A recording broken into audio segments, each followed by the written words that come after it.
नमस्कार, आप देख रहे हैं न्यूज़ 24। आपके साथ मैं हूं प्रत्युष खरे। बदलेगा इंडिया स्वतंत्रता दिवस से पहले हमने शुरू की है एक खास सीरीज। मकसद है उन लोगों को सामने लाना जिन्होंने अपनी मेहनत, अपनी लगन से समाज के लिए कुछ किया हो, खुद देश की तस्वीर बदलने की कोशिश की हो, कोई ऐसा काम किया हो जो समाज के लिए आईना हो। आज बदलेगा इंडिया में सबसे पहले बात लखनऊ की अरुणिमा सिन्हा की, उस अरुणिमा की जिसने एक पैर गंवाने के बाद भी वो कर दिखाया जिसके बारे में हम और आप सोच भी नहीं सकते।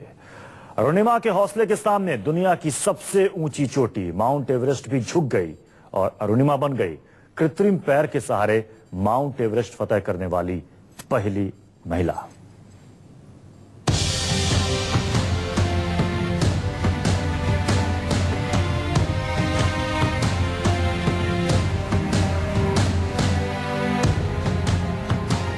सबसे बड़ा सपना पूरा हुआ और मैं टॉप ऑफ द वर्ल्ड पे हूँ।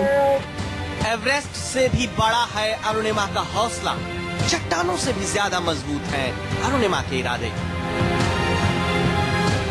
सबको ये मोटिवेशन देना चाहती हूँ कि हर आदमी अगर अपने लक्ष्य को बनाए तो वो कब।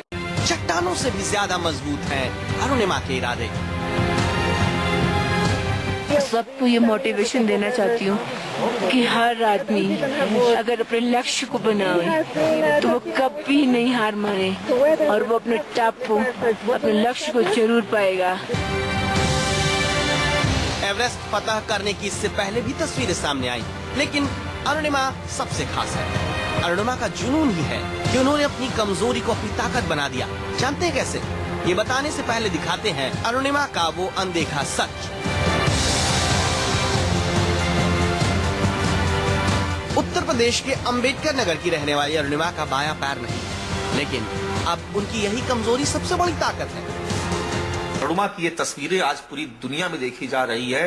इसकी वजह यह है कि अरुणिमा ने महज एक पैर से माउंट एवरेस्ट को फतेह किया और इसके साथ ही अरुणिमा विश्व की पहली ऐसी महिला बन गई जिन्होंने विकलांग होते हुए भी माउंट एवरेस्ट की सर्वोच्च चोटी पर कामयाबी हासिल की, तिरंगा फहराया। साल 2011 का वो काला स्याह दिन था जब वॉलीबॉल और फुटबॉल की नेशनल प्लेयर अरुणिमा सिन्हा को लखनऊ से दिल्ली के बीच 4 गुंडों ने चलती ट्रेन से नीचे फेंक दिया। इस हादसे में अरुणिमा को गंभीर चोटें लगी थी, बायां पैर तक कट गया, रीढ़ की हड्डी से लेकर पूरे शरीर में कई फ्रैक्चर थे।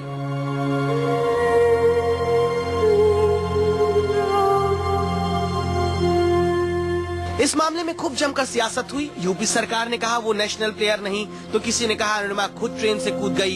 एक वक्त ऐसा आया जब अरुणिमा पूरी तरह से टूट गई थी।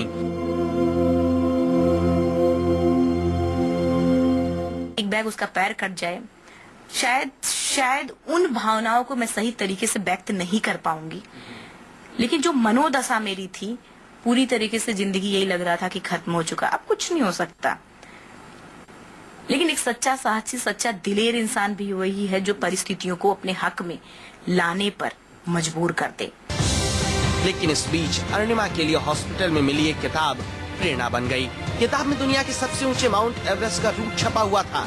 अरुणिमा ने उसी पल खुद को साबित करने की ठानी, कटे पैर को अपनी ताकत बनाया और 4 महीने बाद अस्पताल से निकलते ही कृत्रिम पैर के सहारे अरुणिमा ने ट्रेनिंग लेनी शुरू की।